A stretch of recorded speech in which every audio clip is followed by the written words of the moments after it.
I think every day I try to use ChatGPT for some use case. And Yeah. I went in and I said, hey, what do I tell recruiters who are slacking? Right. I mean, obviously that's not the words I use, but I said, Right. what is some advice for recruiters who aren't doing a good job pipelining candidates? I mean, it was beautiful what it came out. And part of me is like so excited. Part of me is scared to death. Why was that so easy? And the people that I work with, that's all they have to do. Why do they need me? Right? Even me is what I do as a consultant. So it's a lot, but I always say a fool with a tool is still a fool. Run toward the unknown. When you're riding the big wheel, you're not alone. Today, I'm talking with Anita Nielsen, author of Beat the Bots, a book that delves into technology and the human touch. How do we coexist? And does the very nature of AI, technology, and how it's being leveraged today and in the future really replace the impact of the human connection and ultimately the emotional bond that occurs, whether negative or positive, when two or more people connect, whether in person or virtually, as well as we are today? Hello, Anita, and welcome. Hello. So excited to be with you today. I know, I am really excited. And so I have my copy right here of Beat the Bots that you gave me back in 2019. And I believe that that's when we met. It was back in Miami, wasn't it? I was in Florida. Miami would have been at that one conference. Yep. So you and I were talking recently about your book and that it was really ahead of its time. But now it's super timely. And, I was thinking about it and I thought, well, now you don't have to write a book about this. You already did. All you have to do is promote it and talk about it. Yeah, exactly. Exactly. So funny. So I wanted to get right into it. I want you to give me, if you would, a little bit of what we call the Cliff Note summary of Beat the Bots, which is really the heart of our discussion today. So what's the book about? And, talk to everyone a little bit about why you wrote it. For sure. So I think, so I'll start with the context. I think that's the most important thing. I work in B2B sales. I do coaching, consulting. So salespeople are my people. And at that point in 2018, something like that, there was an article that came out that was very fear-mongering. Like, salespeople, you're going to lose your jobs to robots or to machines or to AI. And people were scared, like my people were scared. And so I thought, this is nonsense. As long as you continue to do what you're good at as a human, that robot, at least not yet, can't do those things. So focus on what you're good at, let it do everything else. And that was my perspective. And I tried to evangelize it, but ultimately I thought, you know what, I have to write a book in order for this to get to everybody, because it hurt my feelings, frankly, that people were so scared. It's hard enough to be a salesperson. You don't need that kind of pressure on top of everything. And so the book basically goes into a thought process around the last point of differentiation we really have in sales and in so many different relationships is who we are, what we stand for, and how we create value from that, for whether it's our buyer or somebody we're trying to connect with. That's where we can differentiate. Everything else can be imitated. And so I go into how do you do that, starting with what do you have to know? How do you ask the right questions? Almost like you could use them for a first date or you can use them for a first sale. It's a technique. And so I think my philosophy was teach folks how to think and then trust that they're smart enough to contextualize and be able to make it work for them. So I just go through the steps and the framework on how they need to look at things and what they can do to bring their best of their humanity to the equation so that they can walk away knowing that a machine couldn't have done what they just did. Oh, that's interesting. So the rate of development of technology, right? So when we think about 2019, and I'm thinking about that event, and I was showing how, from a sales perspective, we were talking about how technology changed sales.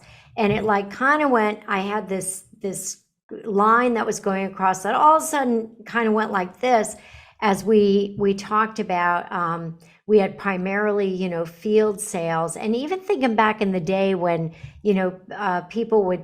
merchants would take their wares, right, and bring them across, but it was all face to face. And then technology, right, the internet, the buyer that understood how to make decisions on his or own self, right? So now we're looking at AI. layered in there, right? So that's the next evolution. So we've gone from search engines changing buyer behavior to now this AI brain power almost, right? That can do everything from write papers to help with decisioning, and I think that that's like the tip of the iceberg. So I just would like to know, from your perspective, I mean, I know there's so much to figure out about AI, the latest technology, but how do you think that that is can impact our interaction with each other? And, what advice would you give leaders out there in, how we navigate this new world? It is so big, right? So I even try to think of one piece to focus on. You just keep going down a rabbit hole. But I think what I found is that there are several people, whether you are a leader or you are a salesperson, that have figured out this ChatGPT. That's the one that's the most prevalent right now. The one's right behind it. That it's a tool and you can use it for anything. And it blurs the line between professional and personal. You can ask it for a recipe and you can ask it for interview questions. And the idea then becomes, how do you wield this technology to get the best outcome for whatever it is you're trying to do? So one of the scary ones just the other day that I thought of was if a sales professional, for example, or anybody is going into a job interview, they can really prep at another level that they could not have before. It's always been kind of hard to analyze competition of a company. So if you're going into a company, doing competitive intel is hard. Well, ChatGPT will tell you just about everything you need to know to carry a conversation. And that's scary because now that person who's doing the hiring, and this is where I think I empathize with women's leaders, is if you're not really good at asking that next level question, they're going to do you, right? So they've done their online learning and they can even make it their own words so it doesn't seem like it. But if you are just going to go, or the recruiter, if you're going to go that first level, you're going to get fooled. And then when they come into your company, now you thought that there's somebody who had this wisdom and understanding. A, they probably forgot it because they crammed. And B, what little of it there was to begin with. So that's a big one for me. And women leaders, especially, we constantly interviewing and hiring. And as women leaders, it matters to us who's on our team. And it matters that if there's authenticity there in general. So that's a biggie. There's a lot. I think every day I try to use ChatGPT for some use case. I've worked with a client that's a staffing company, and I went in and I said, hey, what do I tell recruiters who are slacking? Right. I mean, obviously that's not the words I use, but I said, what is some advice for recruiters who aren't doing a good job pipelining candidates? I mean, it was beautiful what it came out. And part of me is like so excited. Part of me is scared to death. Why was that so easy? And the people that I work with, that's all they have to do. Why do they need me? Right? Even me is what I do as a consultant. So it's a lot, but I always say a fool with a tool is still a fool. Wow. So it's more about how we interact with the technology and what our ingenuity and how we are looking at this tool and the good it can do in the context of whatever we're looking at, life in general, specific job, specific company. It's on us, and that's a big responsibility. So I want to ask you about this. You mentioned a couple of things. So the first thing is, if I'm like looking at hiring or building that new relationship, it could be friends, it could be, you mentioned the dating, anything. So how do you decipher and how do you understand if somebody's the real deal or not anymore? No, it's scary. I mean, so It's really college scary. essays, right? Any of those things. So I think it boils down to that next level of question. So anything that you stay at the surface level, if it was something that you could have Googled, they'll know it. We already know that today. ChatGPT just takes it to the next level. It gives you more detail than that first level Google search does. And so anything that's high level you're gonna be able to tell that a machine gave it to them or AI did, only if you ask deeper questions, right? So ask for experience. Ask for experience. So for example, one of the things was find out what your sales methodology is that a company uses. And then from there, go look up that sales methodology, learn enough about it so you can speak to it in your interview, which sounds all great for that candidate. But if they go in and they start referencing a couple of words or some of the vernacular from a technology or from a methodology the person who's hiring can actually think, oh, wow, they already know this. They're not going to have to ramp up on this unless they ask deeper questions. So tell me, when did you use that upfront contract, or when did you use that pre-call plan? Now Right. they're going to get exposed because they don't actually have the knowledge. It's hollow.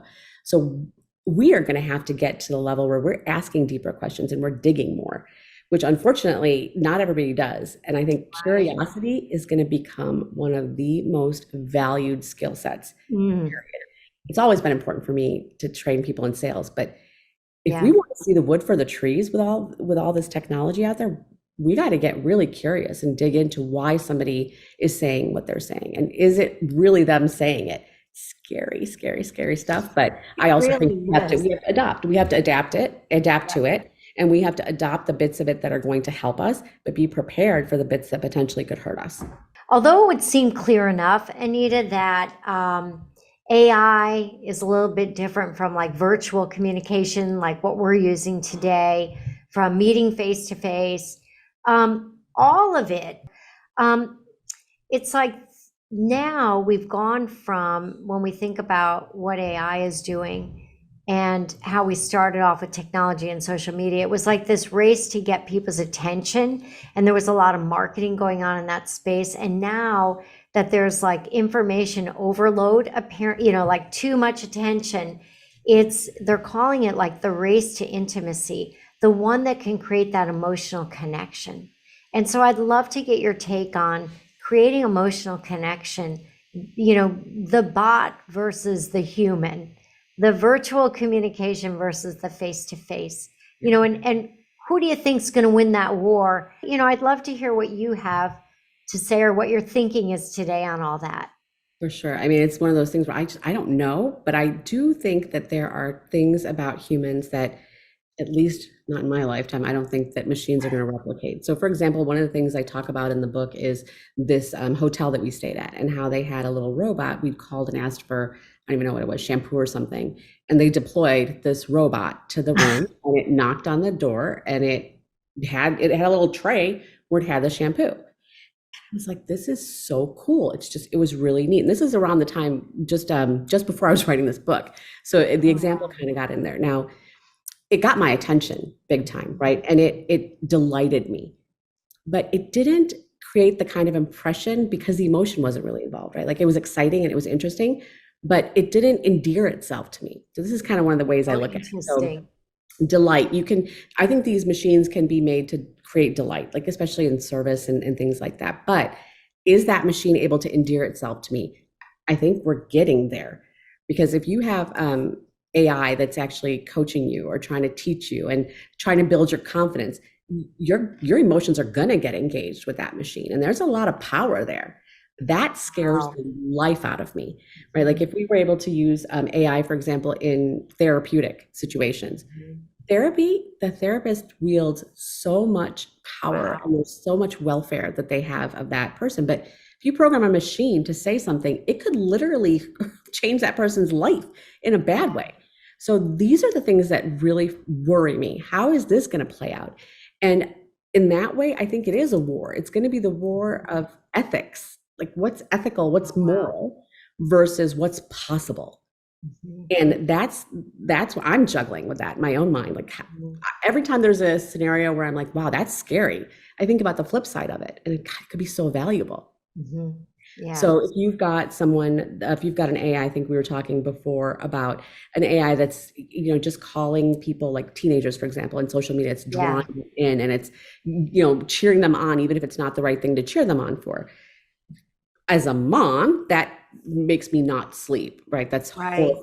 However, if you have a tool that is maybe a therapeutic tool, like, something that you can go online and just get some coaching, and that AI is taught to show you what is valuable about you, and it gives you prompts, or it gives you ideas on how you can be better at self-care, for example.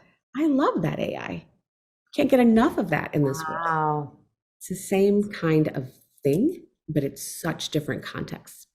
So it boils down to contextualizing. I think we have to get smart enough to look at the ethical and moral implications of these technologies and tools, and see which context are they going to create good for humanity, and which context are they potentially going to create danger for humanity. Yeah. That's where we have to dig in.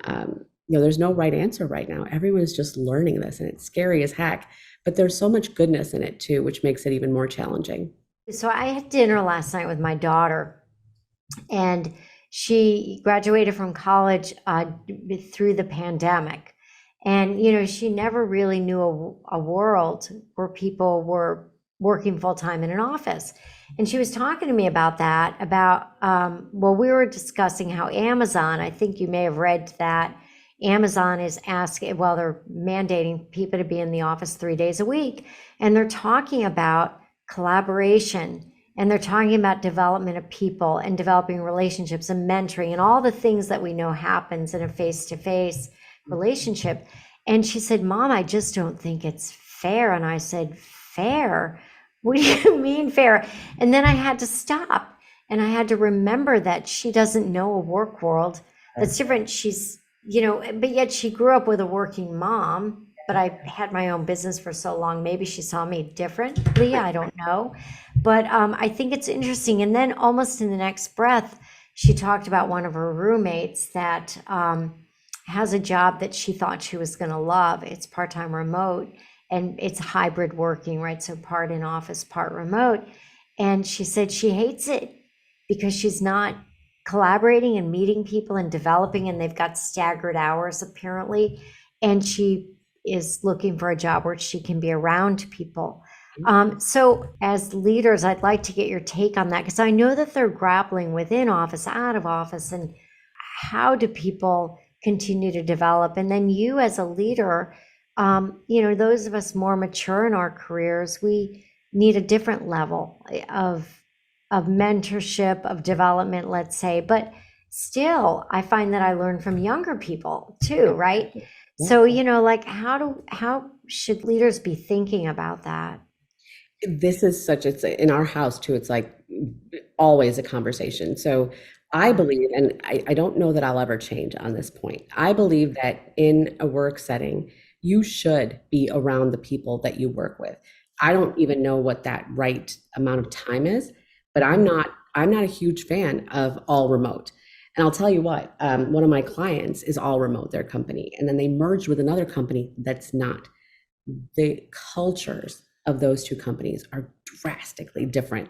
And it is like a case study for me, right? I'm back in my MBA trying to think about these cultures, but the reliance of the people at the culture where, they've all kind of been in the same office, they rely on each other for emotional support, for work support, for collaboration, for being creative, all of those types of things. Wow. The others, they're just used to kind of being on their own. And if I looked just without bias at which one of these is more effective, just effective in terms of what they're selling, what they're trying to do with their companies, the company that has the people that are all there.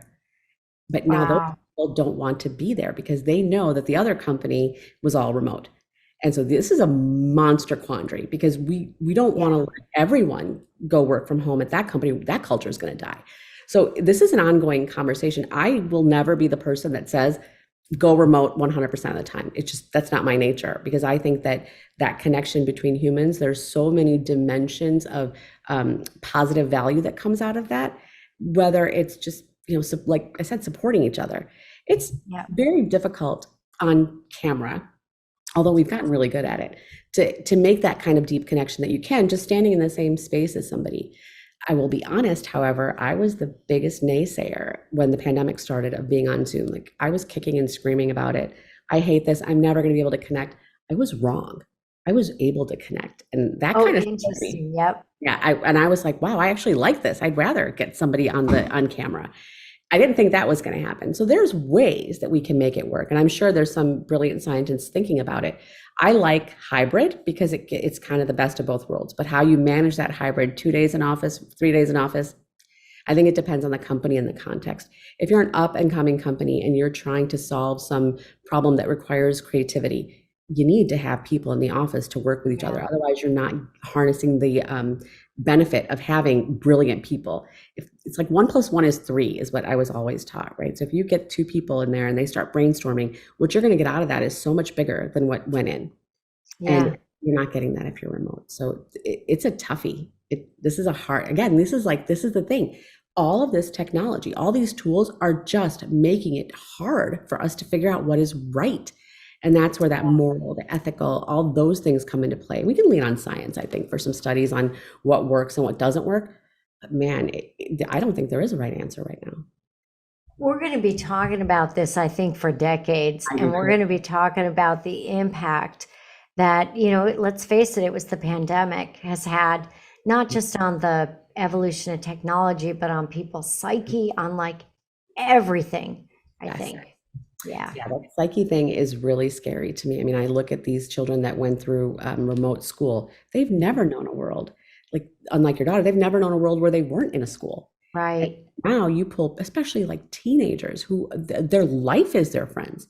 I Yeah. mean, I can't even quantify the amount of damage, but there's been studies and they're talking about like 40% higher rate of suicide and depression in children that were in school during that pandemic versus 5 years ago, 10 years ago, whatever it was. But that's what happens when you remove people from people. We are social animals.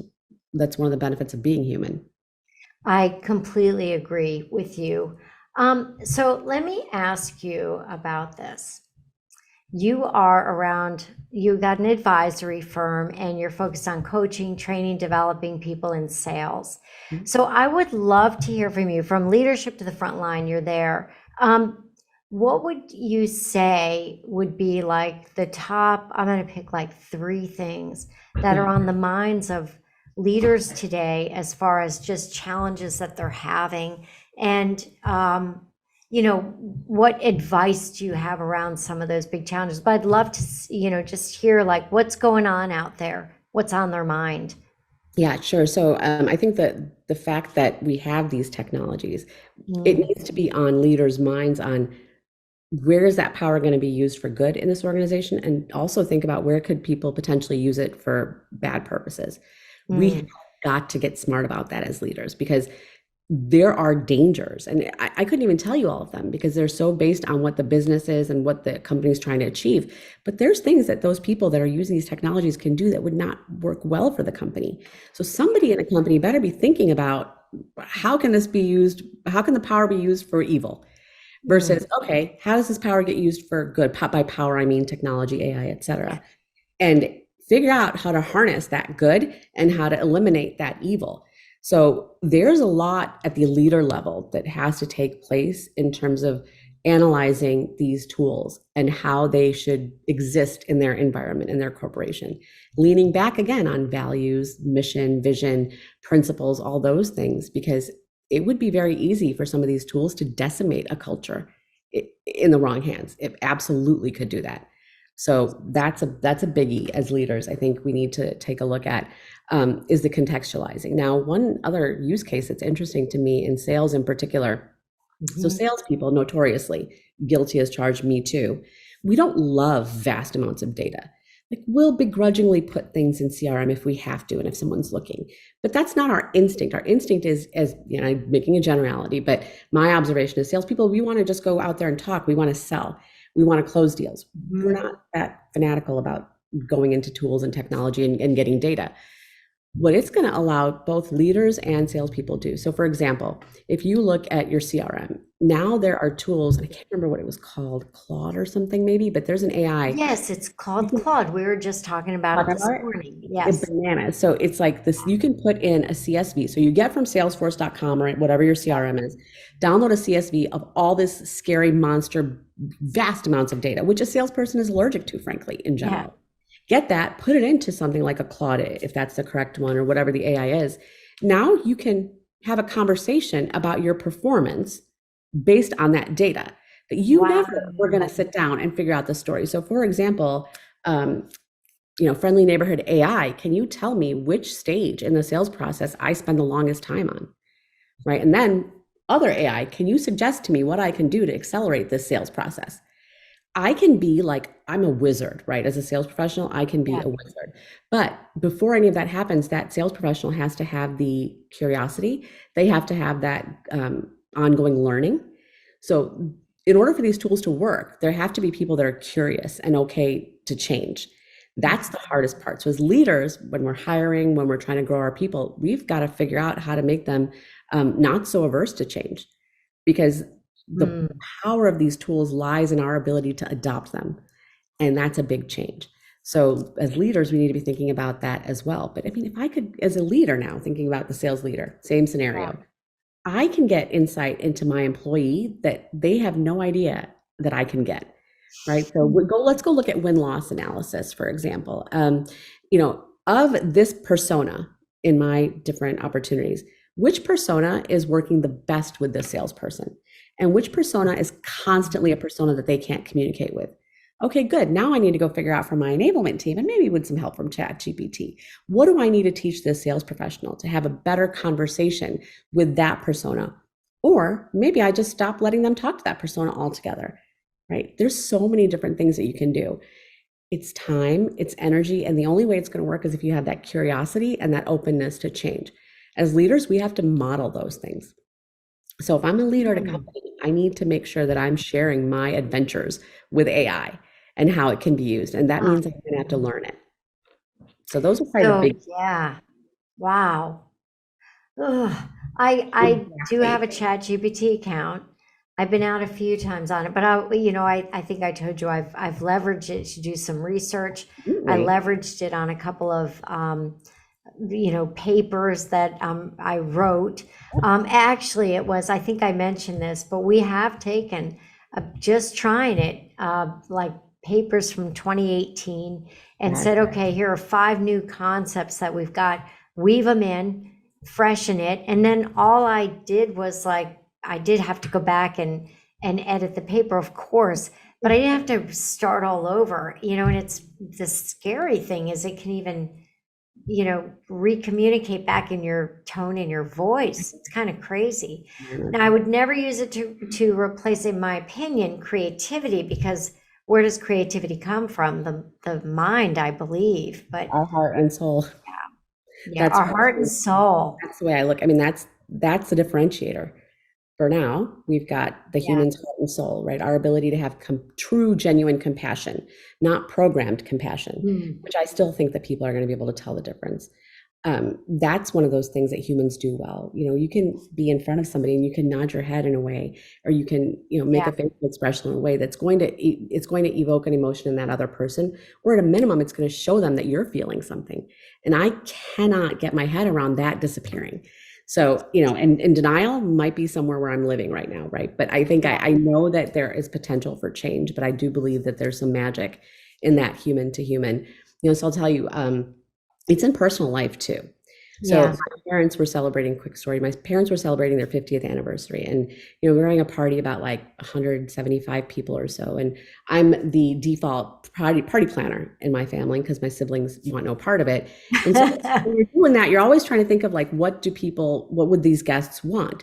And what would my parents want? And so we came up with this idea, by we, I mean me, that we're going to write a little personal letter to each of the people that are attending. These are people that have known my parents from before I was born, a lot of them. And what stories they must have. So I sat my parents down, I'm like, I'm going to interview you, and I'm going to write letters. So I interviewed them, got all this information, but I'm looking at a blank page and I'm freaking out. I'm like, I don't even know where to start with this. Let me see, ChatGPT be able to help? So I type into ChatGPT, tell me a letter that I can give to thank friends on the occasion of my 50th wedding anniversary, to show them how much they've meant. I'll be damned if that was not one of the most eloquent things that it spit out. No. Oh yeah. I mean, this is the moment where I was like, this is mind-boggling to me. So of course it was eloquent. My parents and I are not going to talk like that. So I went back and said, can you do it a little less formal? Sure. And then it came back with the perfect version. I'm not going to use the same words, but it helped me remember what I needed to say first. Like, this is my opening and this is my closing. And then I'm going to go personalize with their stories in the middle of it. It was so powerful. Wow. Everybody who you ask about that party, that letter is the most important thing to them.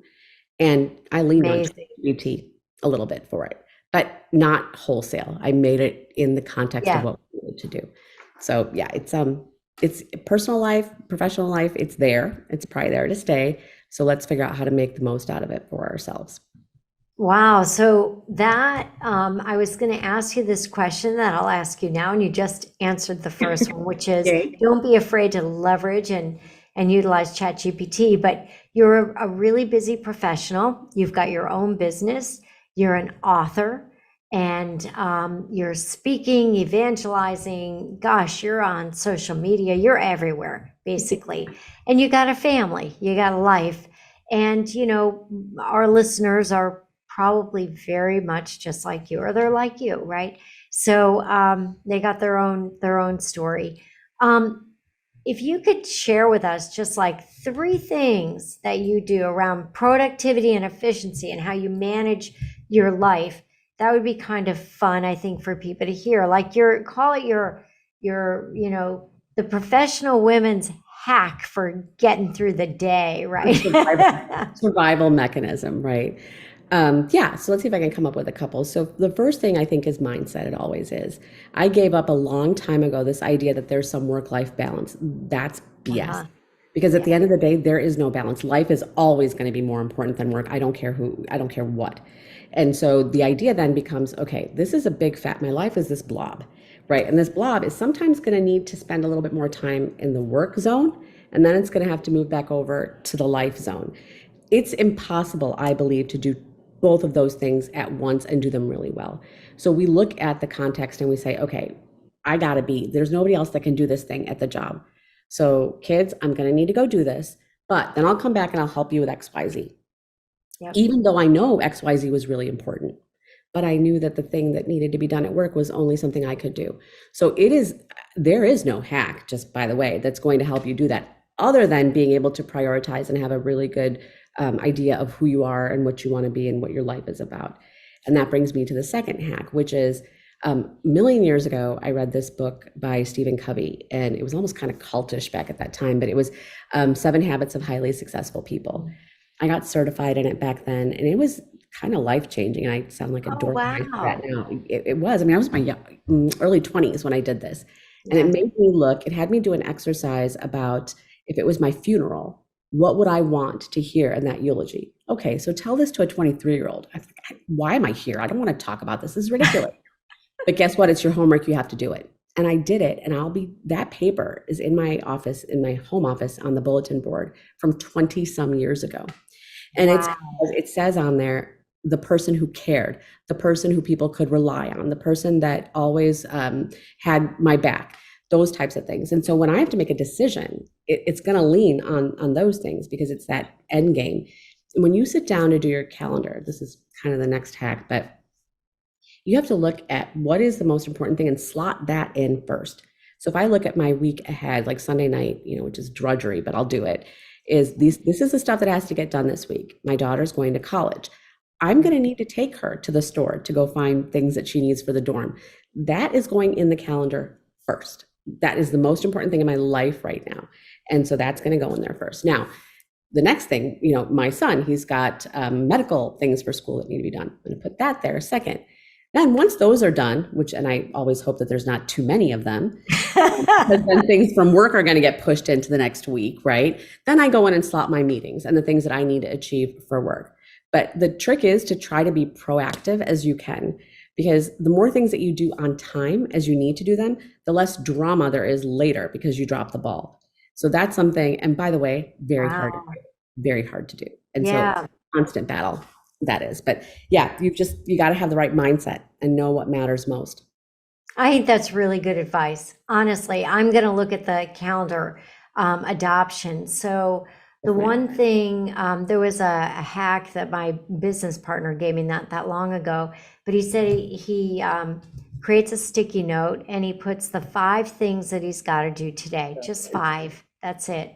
And he puts them up there. And if he does nothing else, those 5 are going to be done. That's ambitious. It. And he's been getting them done. See, that's amazing. So I'm going to try that. So I do the one thing. Mine is the one thing, and it goes back to being proactive. What's the one thing I'm going to do today that is proactive, that's going to prevent me from having problems later? I like the idea of 5. That's ambitious of him. I'm going to try it. But one thing, then I know it grounds me in the reality of what life is. It's so easy to get caught up in the minutia and the nonsense and the time wasters, right? Yes. So one thing is going to keep me from veering too far away from what it is that needs to be done. So I like that. Yep. Okay. So there you go. All right. So let's talk a little bit about you. I'd love for people to just know, a little bit about your background. You just mentioned your kids, and I think you're in Chicago. But just a little bit about just you and your journey. Yeah, I think so for me, it's so funny. You get to this age where you're just like, it's been a journey already, instead of like Yeah. on the journey. So I feel like I'm at a point now where I understand myself well enough to be able to look back with some insight. And I'll say curiosity has gotten me really far in my life. Wow. I've always been that nosy person who I'll hear something and I'll be like, I'm going to go find out about that. I want to learn about that. And so that started early in my career when I was doing sales, it was account management. And I would learn things, and my instinct would be to go help teach the other sales professionals it. So Yep. more than, and I'd make my quota, be done, get what I need to get done. But then I would get so much joy from doing this coaching. And so I thought, hey, maybe someday that's what I want to do. To be honest, I want to be a teacher, but I was too greedy to be a teacher. And so I just went down the path of sales, switched different kinds of sales, got into large deal pursuit, but always leading on that human to human connection. There's no sale that I've ever done that didn't have that part of the equation in there. So the people that I've sold to, they've always known me, who I am, and have been able to see that what I am and who I am is based on what matters to them in that context. Wow. Right? That's been huge. So like what matters to me is what this thing means to you that you're trying to sell. And so then later on, I decided to get my own company because I got tired of people trying to templatize people. Mhm. Right? So I worked for a company and they just had a 60-some page template that I had to fill out for every customer. Wow. Yeah. We're human beings. There's no one size fits all. And this nonsense nobody even believes in. So I left. It was the hardest thing I ever did, but I learned a lot in that moment, starting my own company and learning things like accounting, which I loathe, but I had to learn it. Yeah. Curiosity fueled it. So I think for me, being a mom has probably been the most valuable learning that ever, which by the way, I don't think ever stops. And my kids now, they're at the age where I survived them being teenagers, or mostly.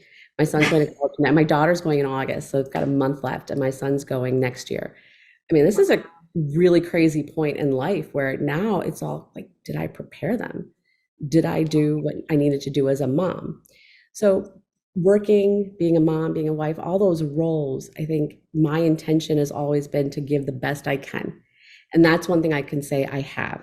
Has it been perfect? No, not even close. But there's never a doubt that, mom, for example, didn't do the best she could for us, or Anita as our consultant didn't do the darn best that she could.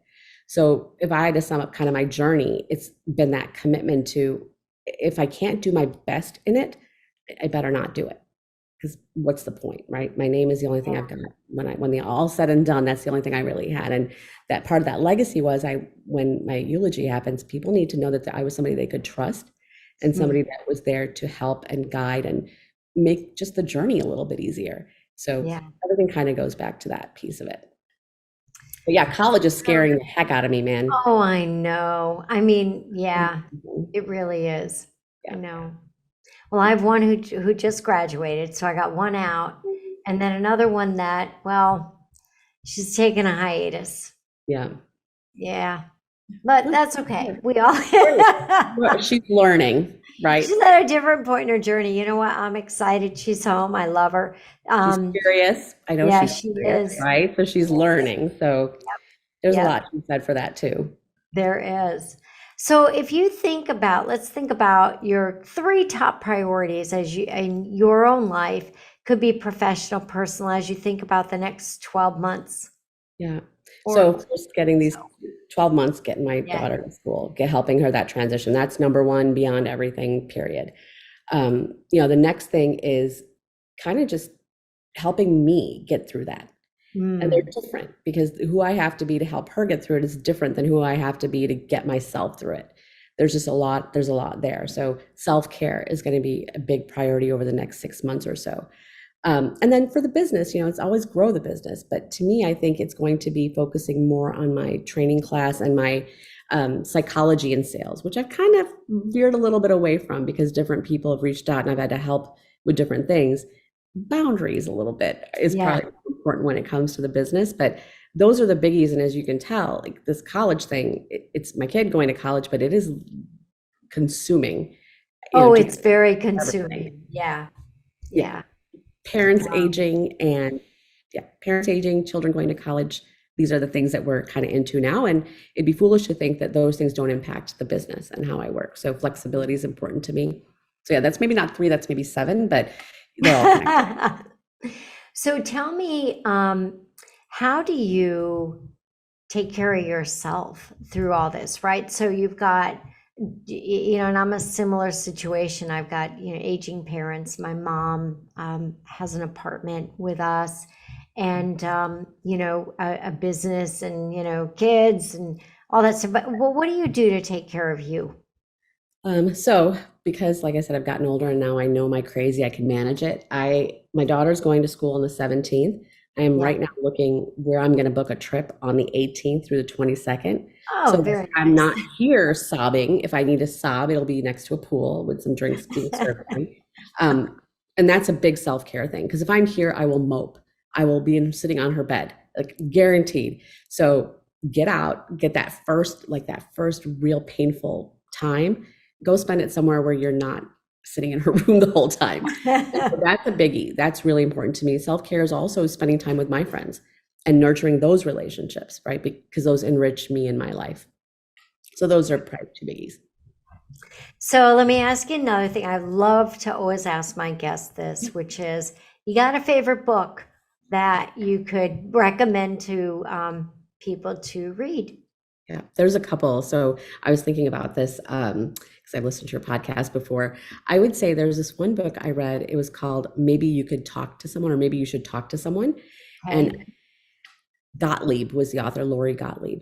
It was brilliant. It's fiction. And it was just the journey of a therapist and then the clients. And it was fascinating. Oh, interesting. And I'm just obsessed with this mental health thing, especially since the pandemic and seeing kids go through it. So that was a biggie. And then the next one was also fiction, and that's called Leaving Time.